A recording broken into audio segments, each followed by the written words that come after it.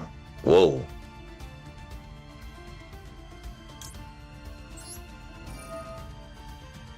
That's a lot.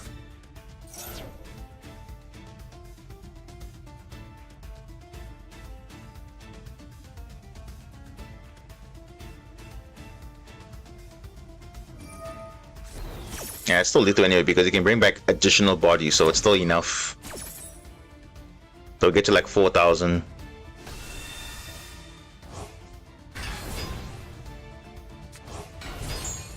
Look at that. That's crazy damage. Yeah, this is lethal still. It doesn't matter. It's still lethal because they have to give a field spell that boosts attack for every... That's just ridiculous though. And why does it stack though? That's just for craziness. And it's on the field as well, not just your side. So that's kind of like crazy, eh?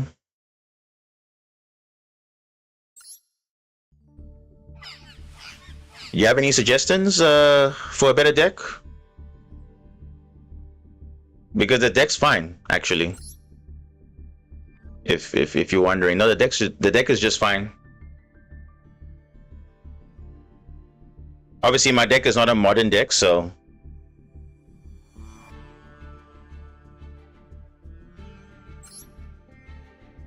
But if you have any suggestions, you can let me know. What are your options of a better deck? Since you're saying I should play a better deck, what options do you have?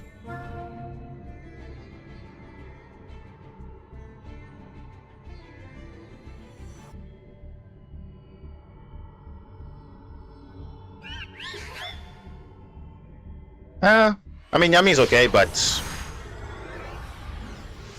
oh, Malice okay. That's okay, but it's Malice.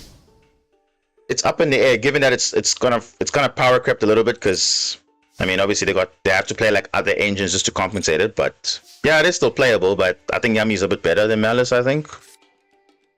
But again, it literally depends who goes first as well. So because literally that's what it is. Let me see.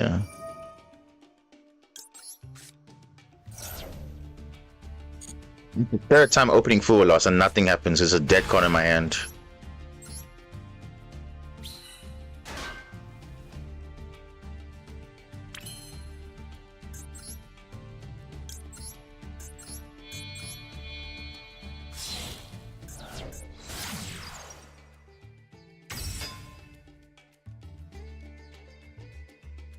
This guy's got Imperm. Because only lit up when monster that could be negated is there. So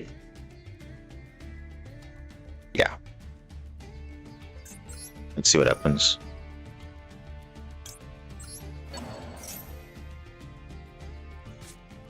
Yep. There's the Imperm.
And to be honest with you guys, I'm just being real with you. It doesn't matter what deck you're playing in Master Duel. Like, the game just feels a bit weird sometimes. It just does. So it's just a battle of non-engine. That's literally it. Because some decks can afford to play like 20 non-engine, where others just can't afford that. That's a big difference. And luckily for some decks, every card that they play is like a premium card. Because they all do the same thing, or they get you to somewhere. You know, so that's the difference.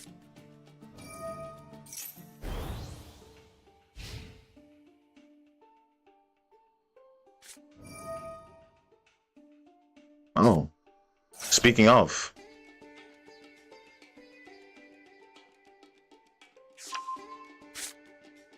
why Fool lost though? What? Why? Why not Berenice's Wave? Oh, well, I guess he doesn't know. Okay.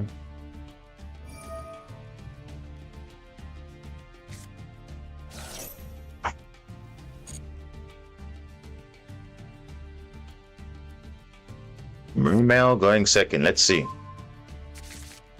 Let's see what they can do.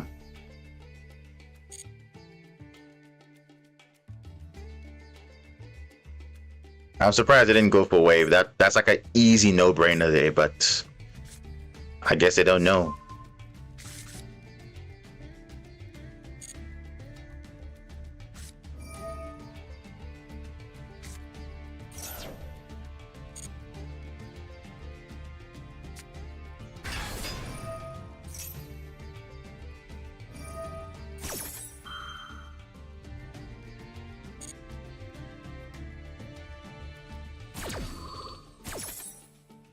Just keep track of the waters. See how many's in the grave, and you'll see. Because some people forget that I have too many waters in grave or whatever. Then they have to now end up just not doing what they wanted to do, and then Poseidra. Okay. Let's see.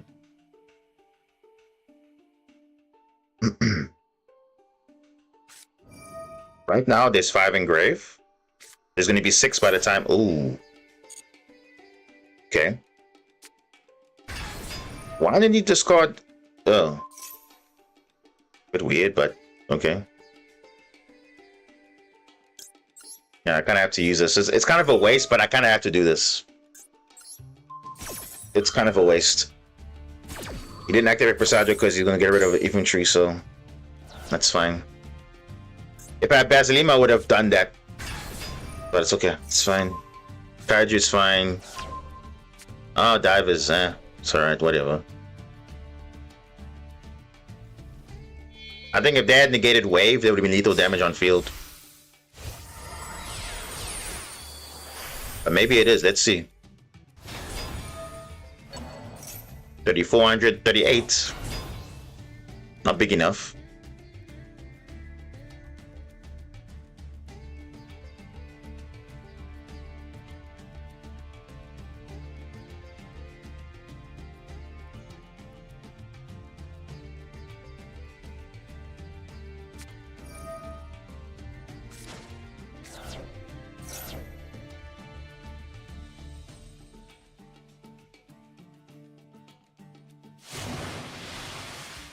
Okay.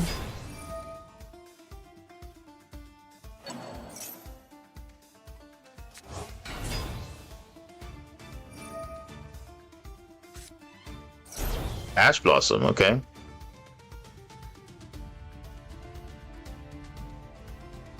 Let's see if he can do lethal. Let's see. I know he can, but let's see if he knows the lines.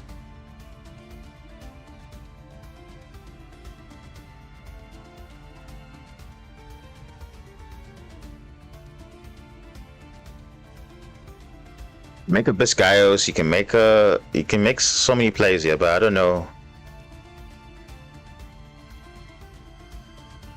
Because his losses, if he doesn't have anything after this, I literally have a comeback right here. So we just have to see what he does. Should be lethal though, it should be. Biscayos. 34 still. Dragon Lord? No. Yeah, 36, not big enough. Still. Not big enough. 3,800. Now, if you had banished Wave, it would have been 32. Then you could have crashed over it easily, but... And obviously had lethal on board, but... It was Lacio. Okay, I'm trying to see where's the... And you summon Deep Sea King without a discard? That doesn't make sense.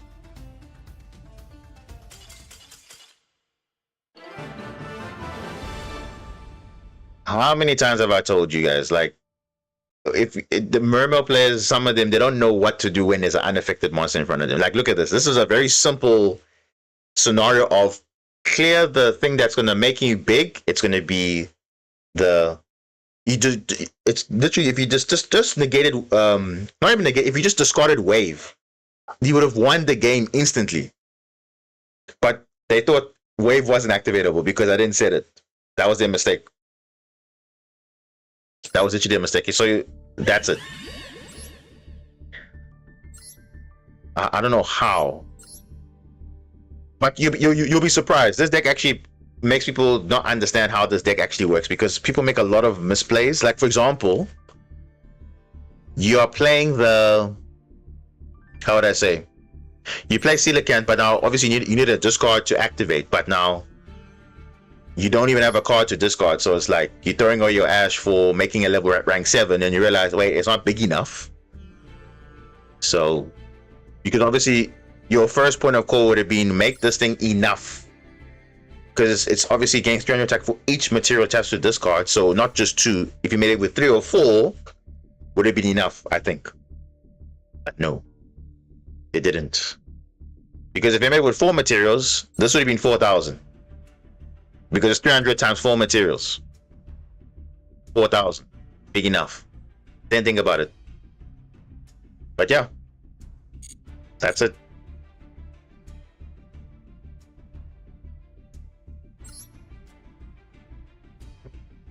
So I'd say their biggest weakness is unaffected monsters. If you don't know how to deal with that, then that's it. They literally just struggle the whole time. And also not banishing the Wave was a mistake. But that's fine. Happens to the best of us. Oh, now I get a... Oh my gosh, bro. Oh.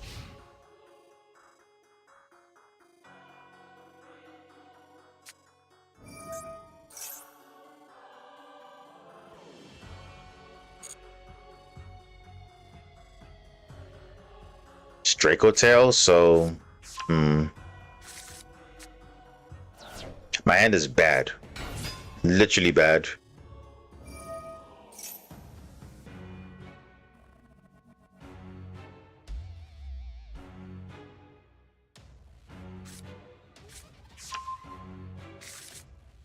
For a girl, that means they have Femina in hand already.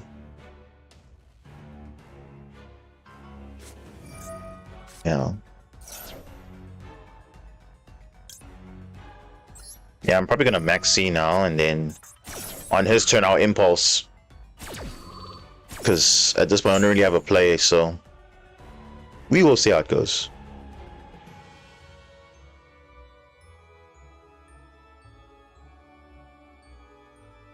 Now if I get an Atlantean card, that would be ideal. Not this, but something else.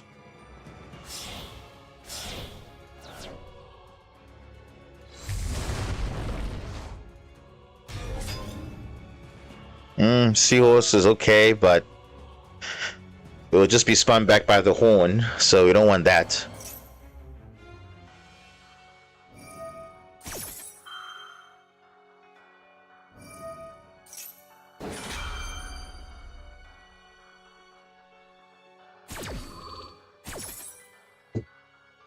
I'm probably gonna keep impulse for my turn, because you can't negate that with the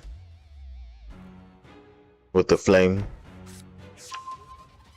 This thing though. Oh, Dracotail Stinger, not a Bisting. A Bisting is my card. So he set Horn and he set. What did he set?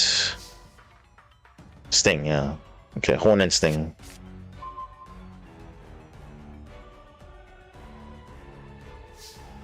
Okay.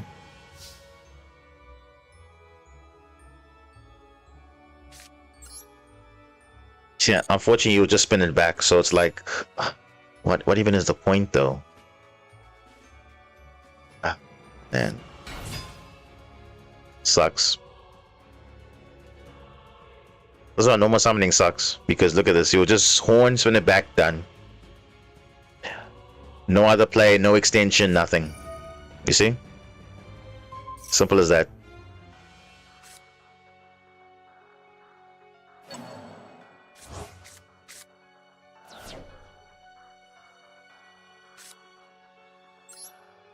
Imagine if you're all like Yummy, where they could just, you know, not just being starters, normal summons, they can all special summon from the hand. Then it would have been a bit better, but no. Or at least a bit of a design like Archmage, at least, where if you control a Archmage card, summon it. But no. Only the Sleepy Maiden, which is like the worst effect on it because it's a level 5.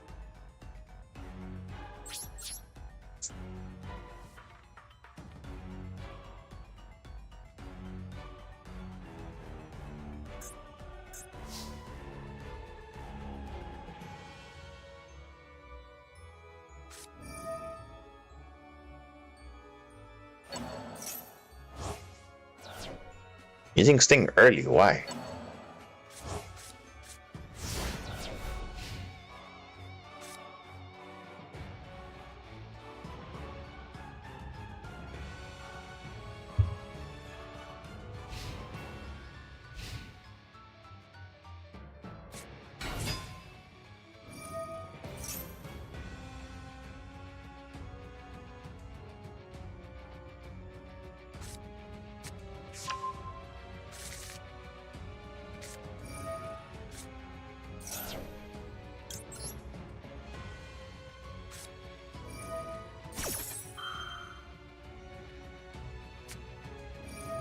Oh, you, bro, what?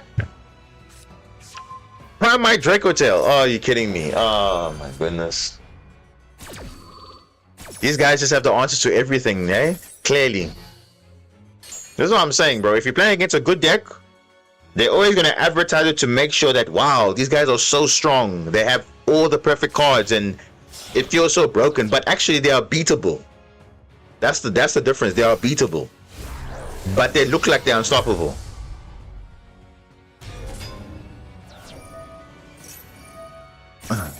Gosh, bro. What sucks is Crown Tail can't special. No, well, you need a Marincess in your hand to summon it. If you could just call it water, then probably you would most likely. But then again, you see the problem is you can't even search those monsters anyway. You can't. You have to make sure that they're in the graveyard so you can add them back with Current Enemy, or you mill them off with Blue Tang. But that's activate. That's not even searching directly what you want. If they give us a similar effect like Gazelle or something, or I don't know, but we just need something that's ability to add a monster, bro. Then you'll see more plays.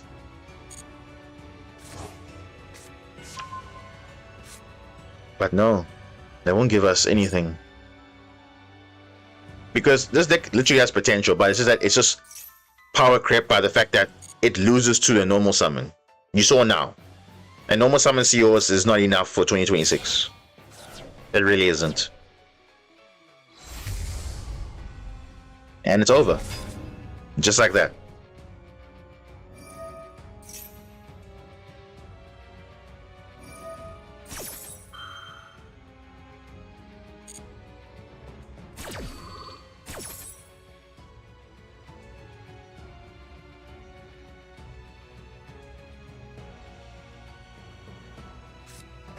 Oh, yeah, there we go.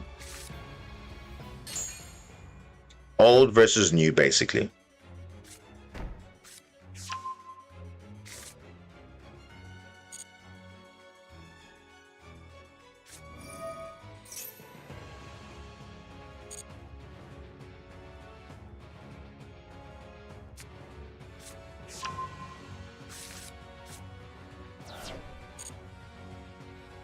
Primite.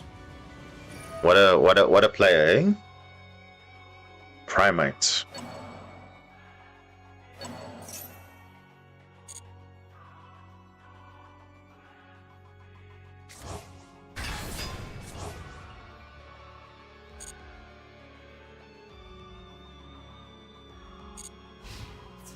Yeah.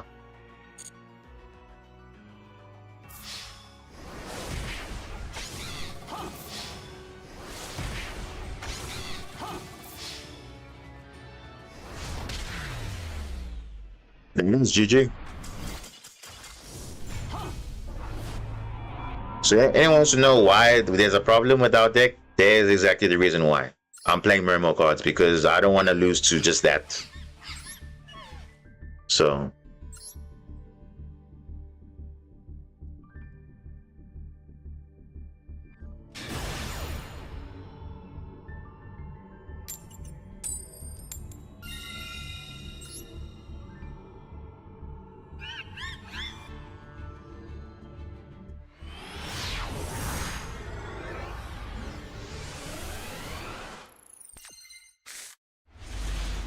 bro, come on, dude. What? I'm going first again, going second hand. Hello? Oh, goodness, bro. This is so weird. Legit have to set cross out just in case these guys have something. But, bro, like, what is that, bro? That's so messed up. If I was going second, I wouldn't complain because this is what the going second hand is supposed to look like. But going first doesn't help you at all. It really doesn't.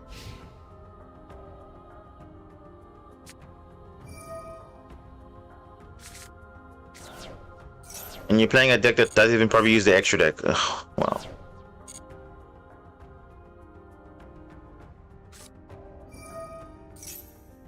Oh, Dion, of course. Of course.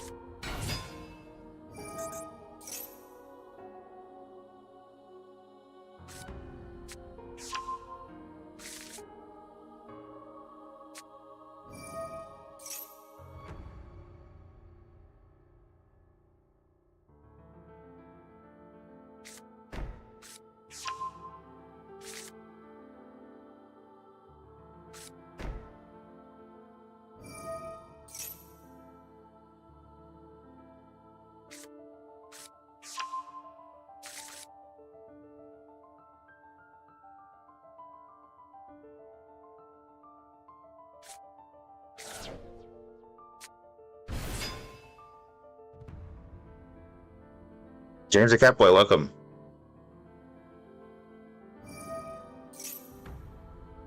It's been a while, hasn't it? I'm pretty sure. Since you visited the last stream, I think.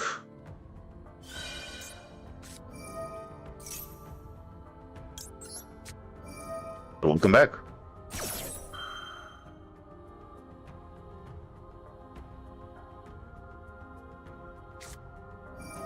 Of course. Call by the grave. That's why I put Cross out there, because I know these guys have answers for everything, don't they? Oh, let me just put it on top there. Oh.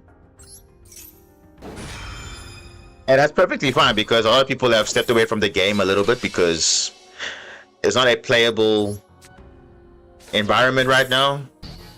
We're kind of just getting by, you know, 2-3 decks dominating, not really as diverse. What's diverse is the variance that I can say, but oh, Ghost Spell, that's a bit yeah.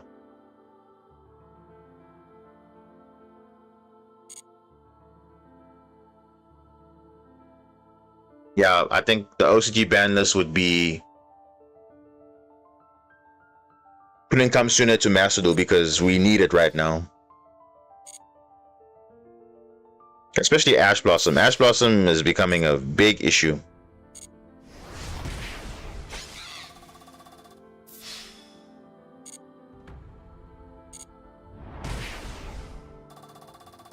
But yeah, I've been playing OCG format, and trust me, you if you do see Maxi, it's fine because it's, you know, you're not going to see it again. But 2 Maxi just feels like, no, you're going to see it again. It's like, oh no. And at least with that, you can't cross out it. That's the nice thing about it being at 1. You cannot cross out Maxi. Because that also that feeling of, oh, I have Maxi, but I can just cross out it just because I have a second one in the deck. That also just doesn't feel right also. You either have it or you don't. My gosh, bro. No. Dude, this is crazy, bro. What? Now when it matters the most? Seriously?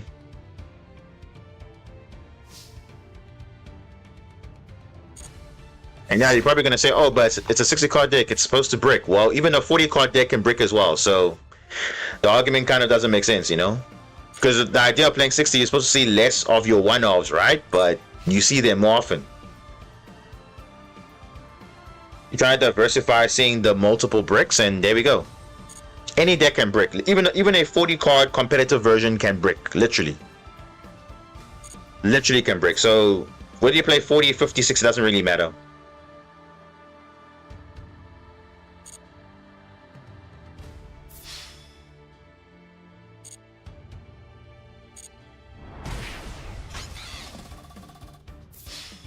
Yeah. So I'm gonna say I lost to Odeon, but I lost because I bricked. That's literally what happened there.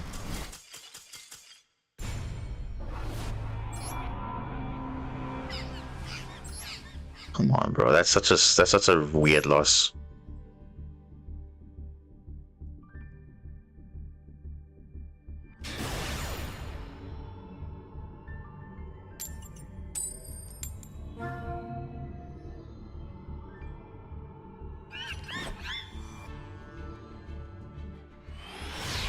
If I have to choose engine and non-engine, I want to see engine more.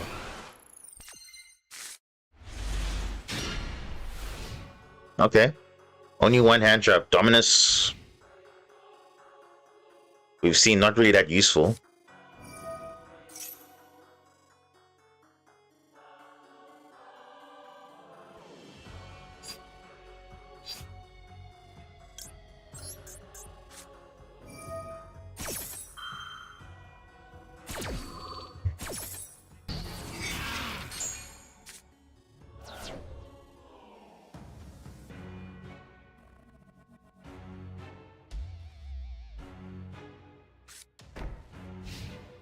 Oh. That was the only play. Full Velocipede, what? What even is that? I don't even know, bro.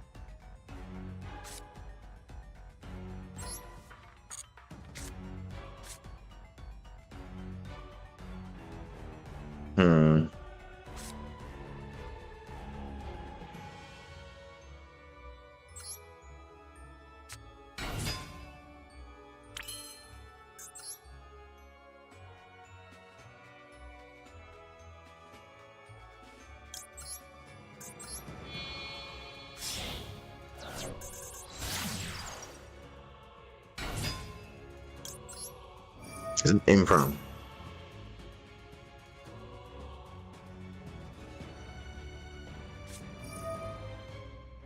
What the hell?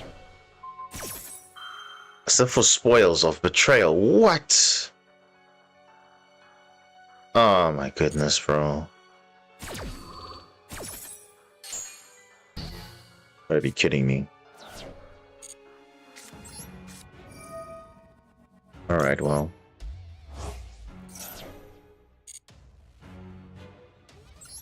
So you also technically bricked also.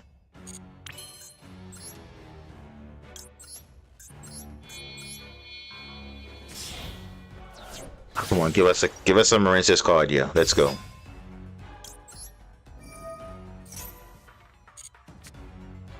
Drawn Lockbird, of course. So useful against this deck.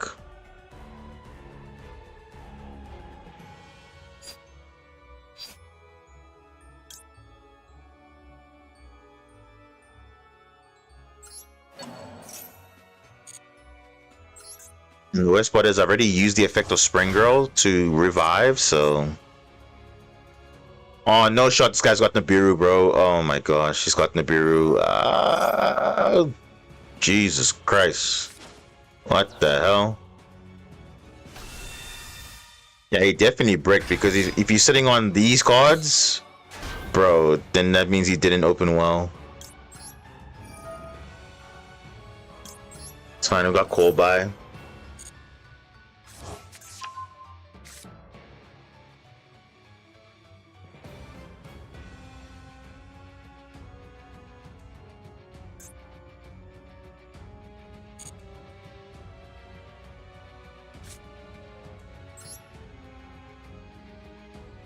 Does this banish traps? Yeah, it does. Because this has to banish itself to negate, right? Yeah, if he's that desperate, he probably will do that. But should I take that chance? Nah. I shouldn't. Just banish it now.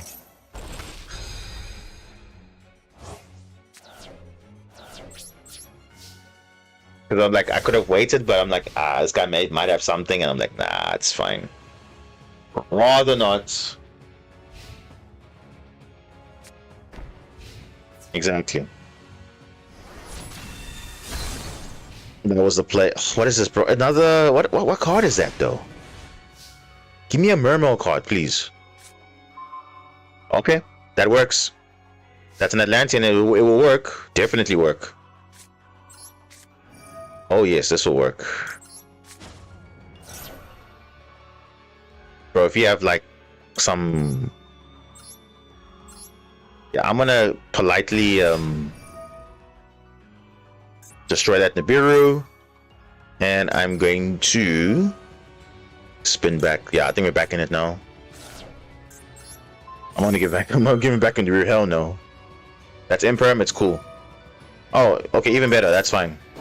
That's fine. That's literally fine. We can still play the game. Still play the game.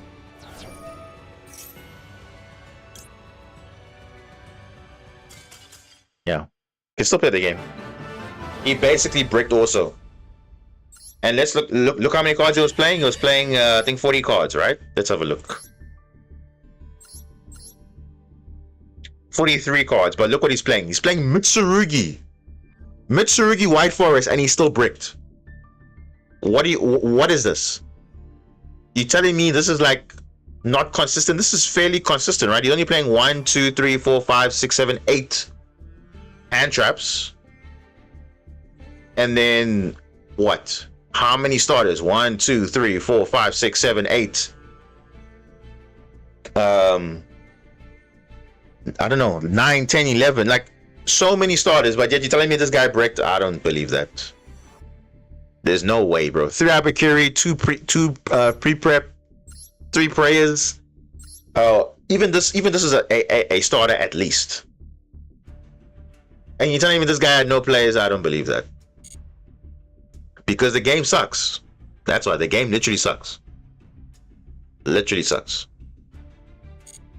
You can have all the consistency you want in the world, but you can still brick, bro. Even the top players who make the top DC Cup and go to World, they will also brick as well. World Championship, they will brick also. We saw what happened last year. The guys literally bricked. They literally bricked. So how do you say that, you know, the game is not, you make your deck more consistent? No, it doesn't matter if you make your deck more consistent, or you make it for going second, or make it for whatever. You will brick regardless. That's literally what this game has proven to anybody. It will literally, doesn't care how you build your deck, you're always gonna brick. If not, it's gonna be more often than not. So because, or it's either you brick, or you're going first with a very unplayable hand, or going second with a somewhat no hand traps at all, or one hand trap, which is not enough. Sometimes one hand trap is not enough anymore. It really isn't. You need like a power hand trap like Maxi or Full Loss or something. But okay.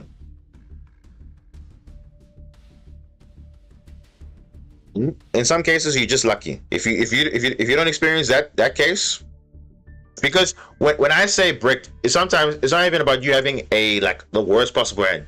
You have a playable hand, but it's not good enough to play against whatever disruptions you're playing in. So it's seen as, oh, I didn't draw the out, basically. So, yeah. But okay. I mean, how many games have you played today? Let's have a look. Now, let me give you guys some very surprising stats, right? Let me give you guys some stats. This is how the deck list looks like. You think, okay, it's whatever, right? How many games did we lose the coin flip? Let's start there. I think we lost more coin flips than we won coin flips. Let's have a look at that. Because I wish you can go back and see. How many games did we play? We played 1, 2, 3, 4, 5, 6, 7, 8, 9, 10, 11, 12, 13, 14, 15, 16, 17, 18 games, right? And I believe we've won 1, 2, 3, 4, 5, 6, 7, 8, 9, 10. We've won 10 out of 18 games. And I believe we lost most of the coin flips, by the way. So how is it that we can lose the coin flip and still win the game? And you said the deck is bad. The deck is not bad. The deck is not bad. If you can win, if you said, okay, yes, you won your coin flips more than your because I literally have, okay, let me open up my, because I can track my stats here. Hold on, let me have a look here. Yeah, we played 18 games. We've won 10, lost 8. We've lost 10 coin flips, and we've won 8 coin flips, and we've won all our games. That we won 10 games losing the coin flip. What a crazy stat that is, right?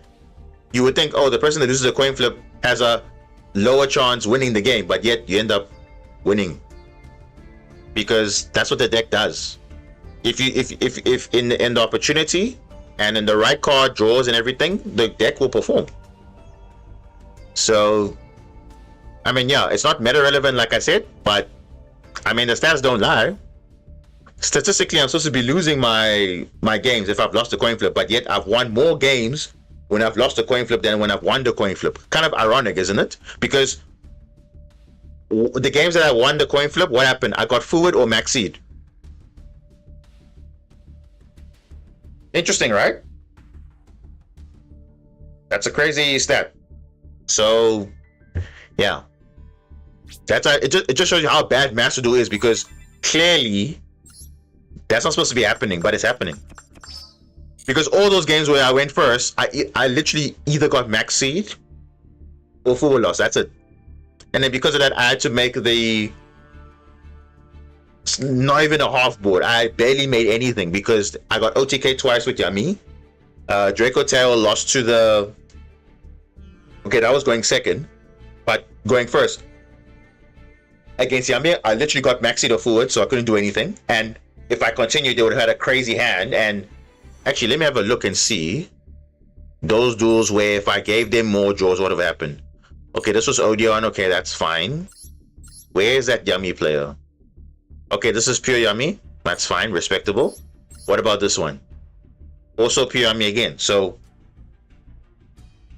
if I gave them enough opportunity, they would have drawn all these extensions and whatever, and then that's it.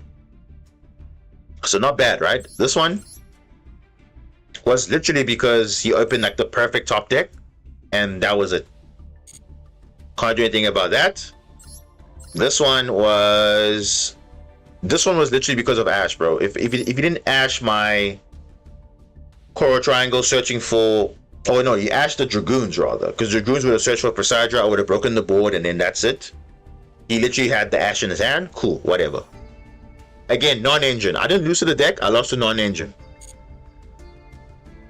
Because you look at all my matches, I lost to non-engine. I didn't lose to the actual deck itself. Yes, you can say, yes, I got OTK by Yummy, but it's because I had a half board. So, of course, if you have a half board, you're going to obviously get OTK regardless. This was against Yami Mitsurugi, again, because they just have all the answers to everything. And that's it. Non-engine, bro. Literally non-engine. So,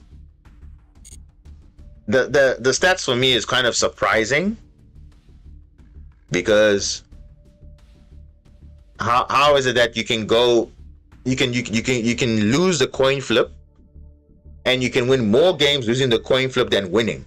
And when you are going first, you're getting fluid, or you're getting max seed, or something. But today it was mainly maxi or fluid. That's it. So, and unfortunately, the decks that I play, they don't really have a play unless you draw that specific play to out it. But otherwise, you can't commit to a full board because you're going to give them like 20 draws. It's unfortunate. So it's a very surprising stat. I don't know about you, but that's a crazy stat. I mean, how is that possible? You can't out maxi, which is unfortunate. Well, some people can out maxi because they are just bad at the game, because they can draw Call by the Grave, they can draw Ash, they can draw Cross out. But I'm saying, it's just luck of the draw. It's the mini game is kind of just like, sometimes it gets to a point where you're like, okay, geez, it doesn't even matter. Even if I have maxi in my hand, they're gonna have an answer for it. You understand? So it's just like luck of the draw, I guess. Because literally, like, even if you have the out, like you saw there in that Draco Tail duel, they had the Primite card. Like, oh wow, okay, they're under the best player of all time because you just happen to have the perfect card at the perfect time. So that's what I'm saying. When you play against those type of decks, it feels broken because they will make sure they have everything. Which is like, okay, you're just trying to, like I said, play a deck that you actually enjoy, that's fun, not really meta relevant, but you're literally clapping up the meta in a way, because you're having some crazy duels that you can go on to grind game turn 10, 9, but you're struggling against turn 2, turn 3 decks. I don't understand that, because again, the non-engine makes a player. So that's the harsh reality. So be it as it may, it is what it is. But yeah, I think that is just proof that Master Duel definitely doesn't make sense, because if you can win more games while losing the coin flip, I don't understand that. But someone said my deck was bad, but then again, the stats are saying something different, because if my deck is objectively bad on paper, how is it that it's winning more games when losing the coin flip? If someone can explain that to me, then yeah, because like I said, the deck can perform. It can literally perform in the right setting. And if you're not, and also there's two things about a duel. It's the deck and also the player. Sometimes the deck itself doesn't carry you. Like we saw now today, two examples of that, where the Yummy player misplayed, and also the Blue Eyes, I don't know what they were doing, but you see, you're playing two good decks, better than mine, objectively better than mine, but yet the way you're playing it is different. So I always have to separate the deck and the player, because that's two different elements of what makes the duel interesting, in my view. Because how is it that, because if you compare yourself to the world champions of today and the YCS champions and the regional champions, CCG, whatever, because those guys know the game, they have good game IQ. So there's actually a third element, actually, not just two. It's the deck It's the player and also the IQ of the player. Like, if you know what the plays are, then doesn't matter what deck you're playing, you're always gonna make it feel like it's broken. So you can pick up anything, you can learn your opponent's deck, understand it, and that's it. So for me, to say, oh, you're just playing a bad deck, well, doesn't matter what deck you're playing. I can even play the best deck ever, I can still play bad, or I can still lose. So for me, it's one can appreciate, at least in my view, that I've shown you guys that I can play like a deck like Marin says, and I can dominate still. Now, when I mean dominate, I'm not saying I can mop the floor with the meta, but I can definitely hold its own, in the sense of I can definitely, give them a 5-7 turn duel. And this is not the first time. Many matches in the past were like that. I literally have replays and replays of all these crazy duels. So it's like, and if I didn't record them, you'd be like, oh my gosh, how is that even possible? Like I said, there's the deck, there's the player, and then there's game IQ. So can you please look at my replay? If you're not too crammed on time, there's one thing about Marinsis against Dracotel I did, but you don't have to watch it, that one today. What about the one you want to show? Where is that one? Top one? I mean, sure, why not? Let's close out the stream then, I guess. But yeah, interesting duels. That's all I can say. If this stream proved anything, the deck is one thing, but the player is another thing. That's all I can say. Let's see, top one. This one? This is with Archmage, Dracotail Archmage. And then this is against, looks like Dracotail with Light and Darkness. But you're not playing Light and Darkness, so it's a bit weird. Okay. Alright. Looks like you're playing the Tachyon engine, but also not really, because you're only adding the Tachyon Primal with the Golden Shadow Dragluxion. Okay. Second one was silly. Okay, it's fine. We'll look at that next time. Let's look at this one.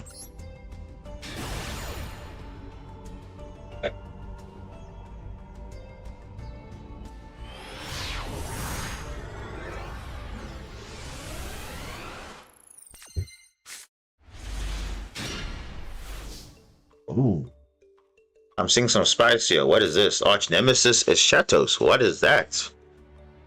Well, makes sense, because you can actually summon this quite easily, because you do have more or less 3 monster types most of the time, so not bad. No, it's an interesting tech. So now what do you declare though? Do you declare dragon?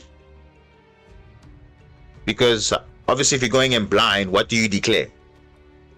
So yeah. Always declare dragon. Okay. Interesting.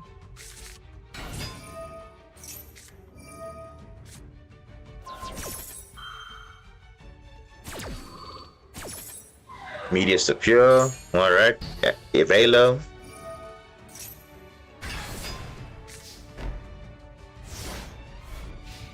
So Dracotail Horn.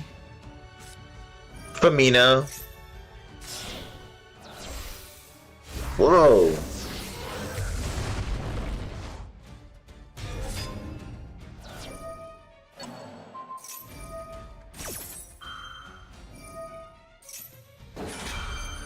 Okay. Will they destroy Pseudo Party? Let's see. Yep, they always do. So it's normal Dracotail. Okay, they spin back Medius.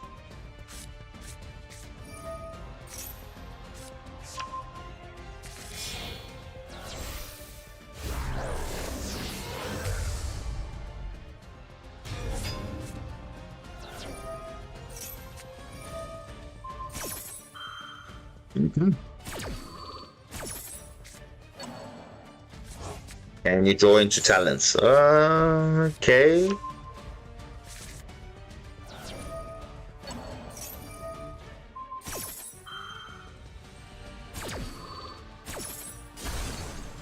Let's see. You used Femina already, so not lethal damage, but it's still fine. And we're gonna get some damage, and we're gonna pass turn. Now, over to you. Let's see how we can deal with this board.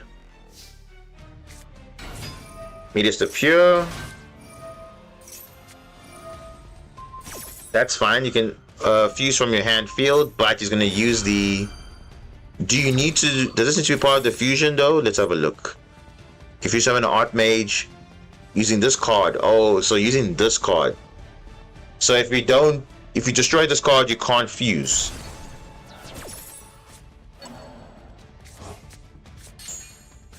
Yeah. You're saying it doesn't need to be sent by fusion? No, but I'm saying in order to fuse though. I'm saying even though it can send to Yugioh by card effect or whatever, I'm saying the actual fusion part, it has to be part of the fusion. So it works like what's this card? Like Albaz, basically. It's not like Cartesia and Malulu and all those other cards that don't have to be part of the summon. Ooh, that's a good negate actually.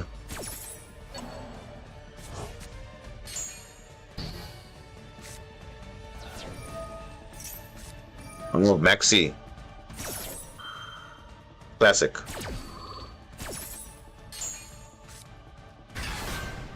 Ooh, Feather Duster, okay. Draw 2, let's see. Spell Trap. Wow, there's your Maxi. What a top deck. There we go. Maxi you or Maxi me. That's kind of fair, right? Now you see, if this was OCG ban list, one copy and that's it. There's no more Maxi in the game. Then we know it's done for. It's only... And then obviously Fu will also be dead at that point because you obviously turn 2 or 3. So... I mean, the OCG is slowly healing, but... Whoa, what the... Dragons? Oh. Oh, that's a good top deck. Ooh, into Ghost Warrior. That's actually really good. Stops him from adding all those monster cards. I feel like Morna is better than Vela because you can use it on both turns. And more importantly, on your turn. Ooh, destroy spells, okay. By Flame. Ooh, there we go.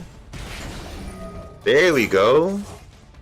So they cannot summon Orthalion, but now you also are locked out of dragons as well. So you can only summon spellcasters, but that's kind of...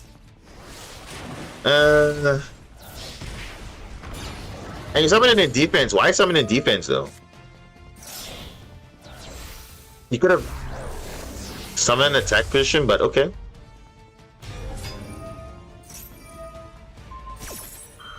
Oh, for Guillemot? Probably.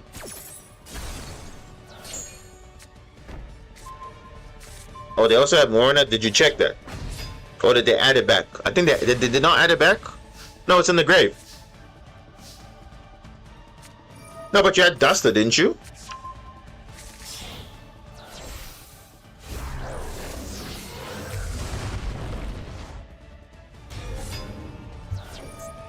Okay. Because I'm pretty sure when you had Feather Duster, there was no spell traps on the field when you summoned a chapter, so you could have just summoned an attack position. I don't know why you summoned in defense. Because there's Horn right here. But hey, your life points are low, so I guess, well...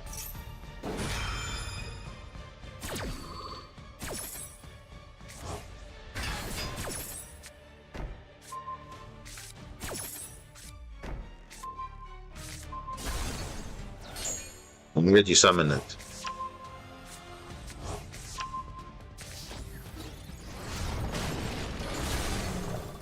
Oh, all your Feminas are in grave. And Super Poly for the win. Secretarian Dragon.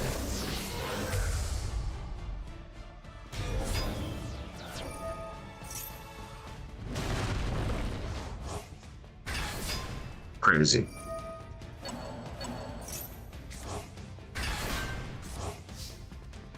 But you summon Secretarian Dragon for game, but obviously you know that Arthurian was going to come back. Okay, let's see what happens.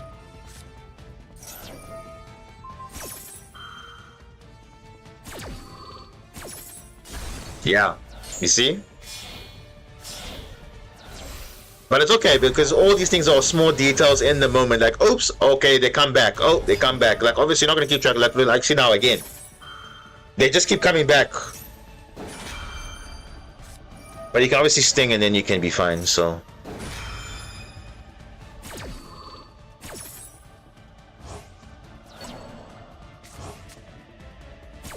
Red Reboot, that's not bad.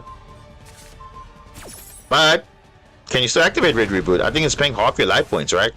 Yeah, you can do that, yeah. Goodbye to Secretarion. Nope.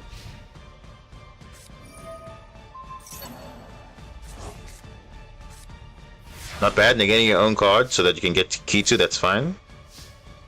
Bro, you drew into the Fierce Boy anyway, like what are the odds of that? What are the odds? Liquid Flare is going to activate to set a spell trap, and you're going to destroy the back row. Whoa. Then you realize, hey, they're playing Tachyon? Like, what?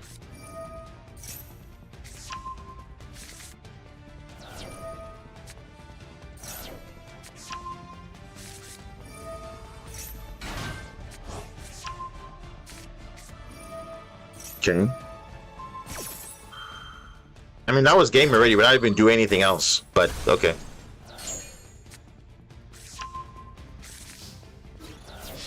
Because now you learned now, you send two bodies to the grave, they were reborn, so yeah. I mean, that was a good replay. Thanks for that. Yeah, just showing the resilience of, you know, Archmage, and obviously with a bit of a Draco Tail package there, but obviously the Ichato's tech is quite interesting. So,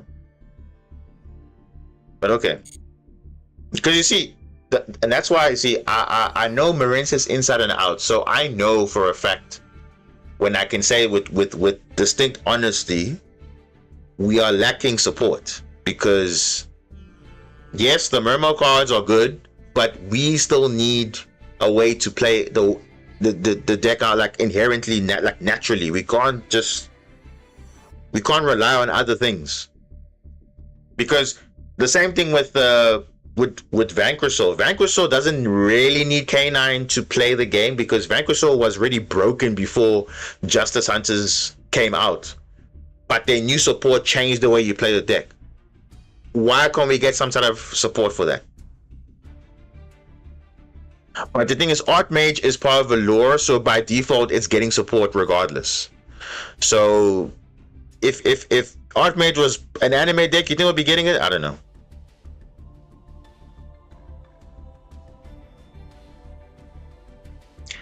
You fool lost Marinces. Now Marinces can't play the game, and call by at one hurt Marinces more than, and that's what I'm saying, because I think they realize that.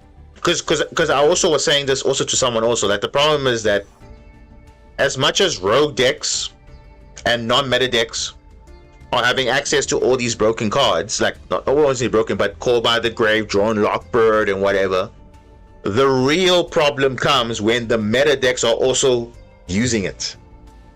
I think that's what makes it more frustrating, because you know, oh yes, I want to play more Foolish Bearer of Goods because it makes my deck more consistent. But then what happens when a meta deck picks it up? It actually abuses Foolish Bearer of Goods. Now they become ultra consistent. Look at Tilament. They are ultra consistent. So much so they had to literally kill that deck to the ground because they realized it was too broken. Way too consistent. They were, you can really say in Tilament that you bricked, because you literally, you may remember, we're not talking about the limits, we're talking about when they're at full power, Tilaments, with the Ishizu cards. You could ask anybody, you rarely bricked with that deck. It was hyper consistent. That's an example of bad deck building, because like it just doesn't fundamentally make sense. How can a deck be so consistent that you're making so many plays on turn 0. They haven't learned from that clearly, because on top of that, they forgot the one big flaw of not putting restrictions on Tillerman. That for me was like the worst mistake ever.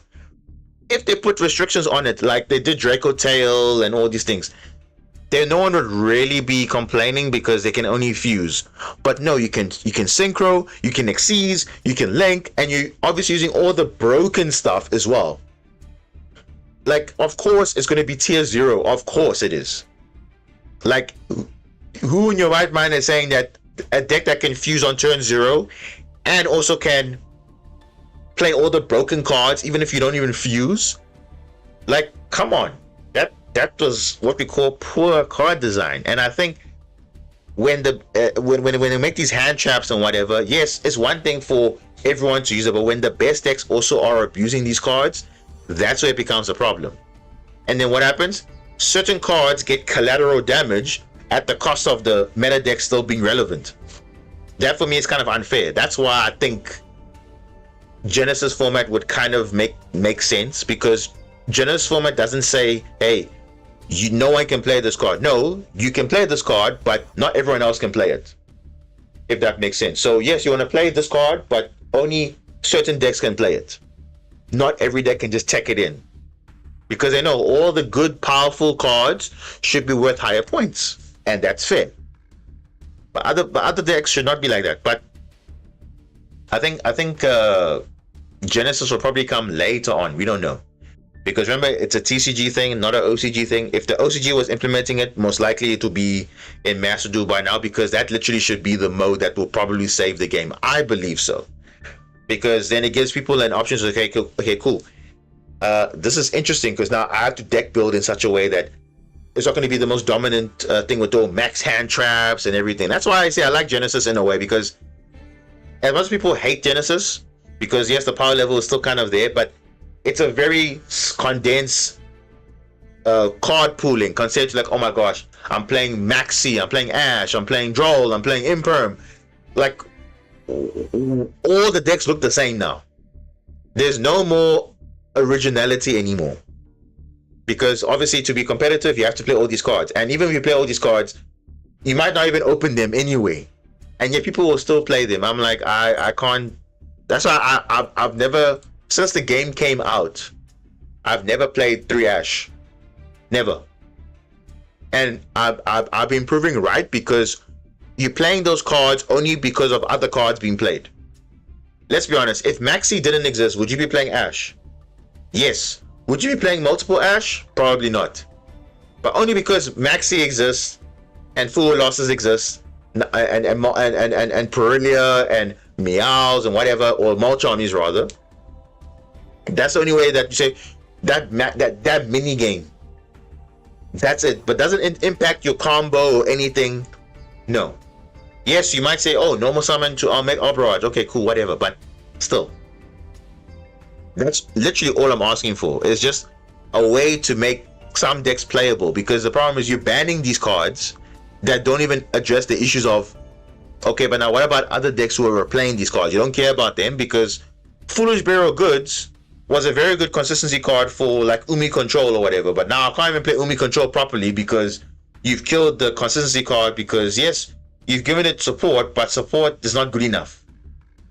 In the sense of Foolish Bearer of Goods is very good, but now I have to play like triple Ice Barriers, which is actually a brick, because you want to obviously... Wait, my connection is good? I think it is. You want to send it to the Ice Barrier to the grave, add your Umi, and you go from there. Your Kairushin, and go from there. No, you can't even do that. Now I have to play with one copy, because Tillerman's abused it.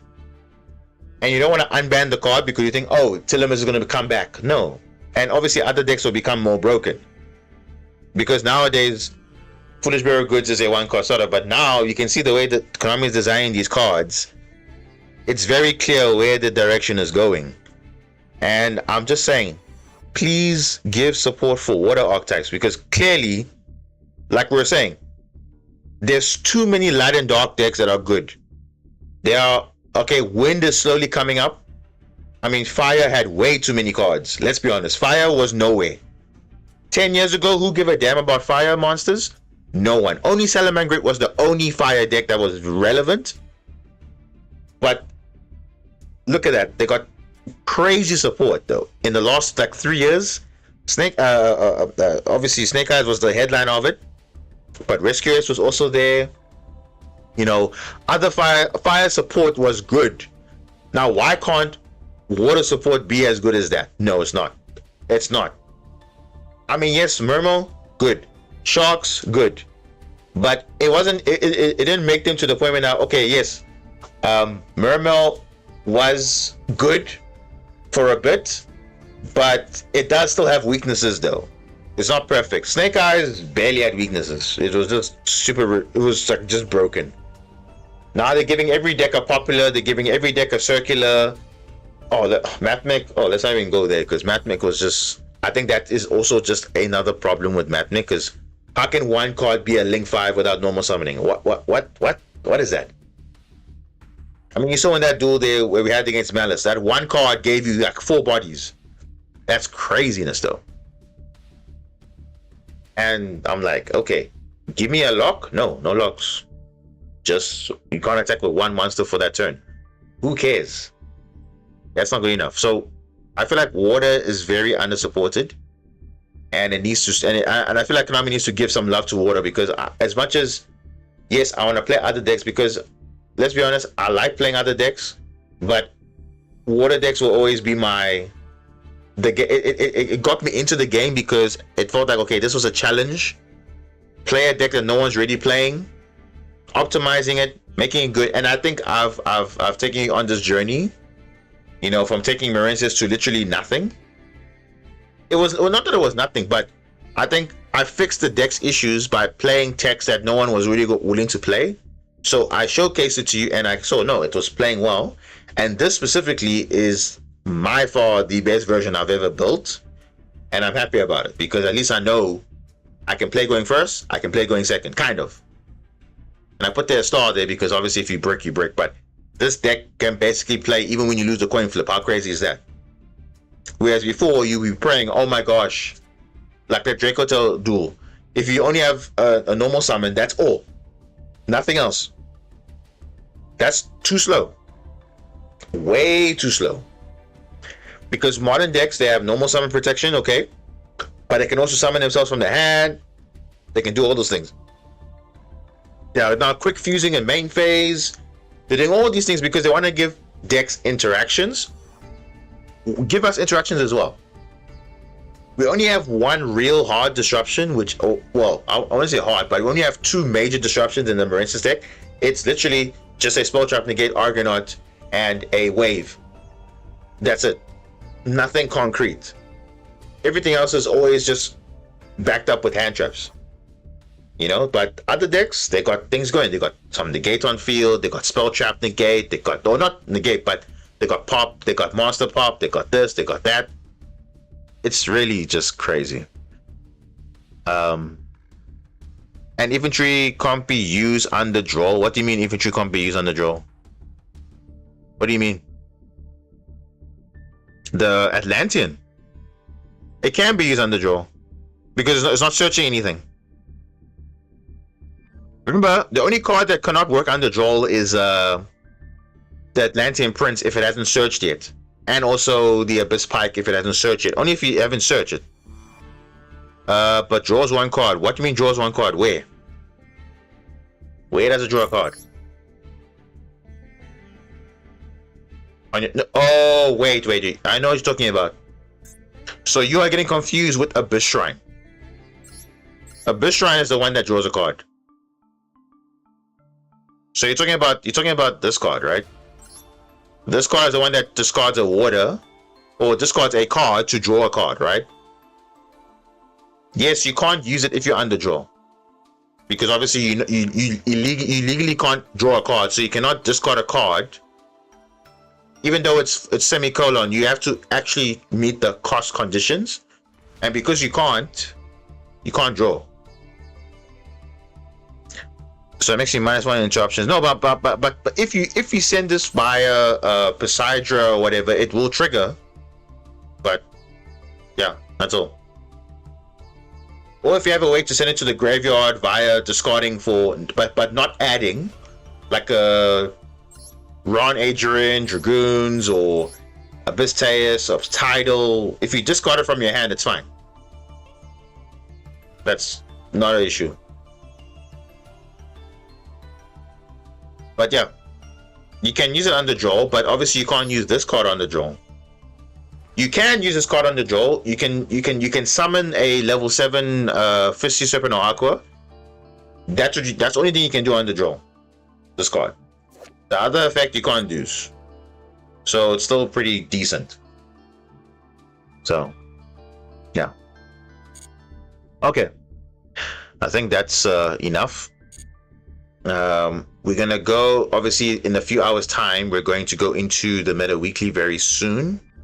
So we're gonna take a break, obviously, from streaming, of course, and then we're gonna regroup. So I'm playing Super Quants again in Meta Weekly because I just feel that against the meta right now, with Yummy, Draco Tail being up there, I think Super Quan is a kind of a balance because you are playing it with like Mitsurugi and stuff. So we are having a bit of a balance there in terms of playing. So I have no problems playing the deck at all again. So yeah, and I'll definitely make sure the deck is the correct one because apparently people are accusing me of side decking or whatever, but obviously you guys know I'm not side decking because I'm literally streaming the event. So if I was side decking, you would literally see me side decking, but I literally just took my deck straight in like that. I didn't even change my deck. I was playing with Night Sword Serpent and a Caesar, which was doing nothing in my deck. So obviously what happened in this one. So yeah. So thanks so much for everyone for tuning in. And please remember to go on YouTube and go to my latest community post for the poll because I want to make sure that if you're going to launch this Discord, it's with people who actually are interested because there's no point launching stuff if people are not interested. Because I'm driven by what you guys want. If you guys want to see the Discord being created, I'll create it. But if no one wants to have interest, then it's not going to be made. So I want to know for sure, okay, let's make a Discord. Let me know, then I'll do it. Because 9 or 10 people is not a good enough threshold for me. I need to know, I need to get at least 20 votes, then I know what's going on. So I know a lot of you guys do watch the videos and stuff, so if you guys want to see that kind of stuff, then let me know. But if you don't want to see it, then again, that's why there's a yes, maybe, or no. So I want to have a clear idea of what it is. So if you haven't voted, please do vote because it will just help me to make a better informed decision. Because at the end of the day, I don't want to do something that will not have a long-term investment because basically I'm just be doing something for nothing, only for like 2 people. Then those people might as well just send me DMs directly instead of making a whole Discord channel just for 2 people. Doesn't really make sense. So because ideally we want to have like a little bit of a community engagement. So yeah, if you have replays or from not just from this but from anything else, you can literally drop it there. I look at it and then we go from there because I can even show you guys how to play like, you know, the other simulators, what I'm playing. I can share with you replays that you can watch in your own leisure and so on. So it doesn't have to necessarily be masterduel stuff, but it can be literally be anything. So I think it'll be an easier access to me as well because at least we're in one place. So if you have a question, you can just at me and then I'm there. I can reply and then so on and so forth. But I think it would be a good idea, but it just needs people to be invested in it because at this point, you know, we're all reasonable people. So we don't want to invest in things that don't really make fundamental sense. So I do appreciate everyone that has voted so far, but I'm holding it on just for a little bit longer. So it is working in the background, the Discord, it is there, but I need to know for sure if we should launch it publicly or not. That's all. So you can't vote because my account got signed out. Okay, what do you mean? What do you mean your account got signed out? So you don't know your login? Okay, so so you can't log into your YouTube, so you can't even make a comment even. Because you can also comment as well. If you don't want to vote, you can also comment. So, because unfortunately, it's not a Twitch thing, but you know, it's a YouTube poll. So, because YouTube is the main source of where my community is coming from, so it is making sense. I can make comment, but it doesn't pay on certain devices. Okay, no, it's fine. Like I said, I'm not gonna make a decision right now. Probably end of the month. So the idea is, if people want to do it, then I'll make it just before the anniversary comes to Master Duel. Then it will be released probably before then. Then we can get the Discord launch from like the channel from there. But it just depends if there's investment or not, because people want to share replays or share stuff with me, but then the only way that's easier to access is just via Discord. But yeah, with the community post, okay, that's weird. Okay, let's hope that gets sorted out. Okay, I think that's it from me. Like I said, thanks everyone for sticking by. Good stream today. A lot of replays, a lot of interesting stats, interesting matches. Hopefully the next stream will be good. And yeah, hopefully I'll see you guys next time. So look out for the notification for the next stream. And yeah, have a good night, have a good day. And we'll see you next time. Cheers. Dan and Boss signing out.